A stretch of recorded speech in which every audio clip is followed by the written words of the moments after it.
I'm sure you're going to say that the RBA is correctly independent here, but are you hoping it continues to hold or even cut rates by the end of the year for some added relief to those mortgage owners?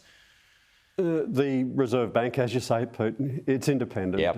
It's got a mandate to manage inflation using monetary policy. We're not out of the woods yet on inflation, but I think if you read the statement that was issued yesterday, they've got an eye to what's going on around the rest of the world, and they understand that households and businesses are struggling with both interest rate rises and cost of living increases, and we've got to be mindful. Getting the balance right is the juggle that they're dealing with. Okay.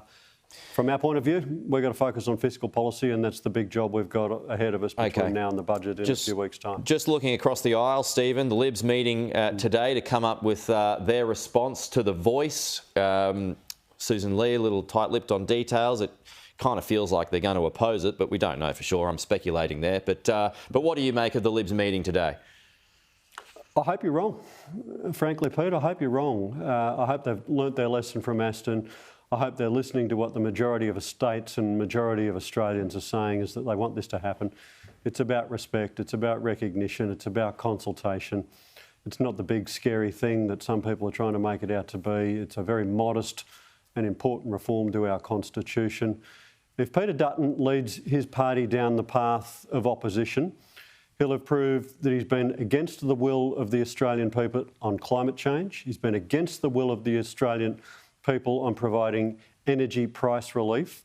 He'll show that he's been against the will of the Australian people on rebooting manufacturing, against the will of Australian people on the government taking action in the housing crisis, and against the will of the Australian people on the voice to Parliament.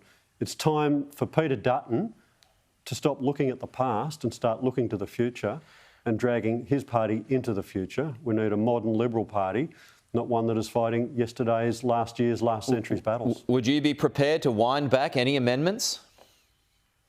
Look, the important thing about the question that we put before Parliament last week is it arose out of a deep and meaningful consultation with legal experts and with Indigenous First Nation representatives.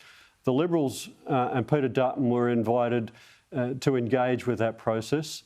They chose mostly not to.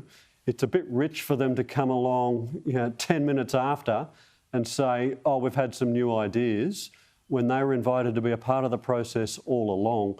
It's rich, it's ingenuous, and it's against the will of the majority of Australian people. So that's a no?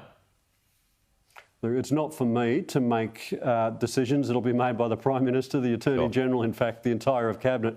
But I'm just pointing out, for Peter Dutton to come up after the matter has gone into the Parliament, after he's been invited, for 9 months to be a part of a process and say, I've had some fresh ideas, is a bit rich. It smacks of somebody who's not genuine.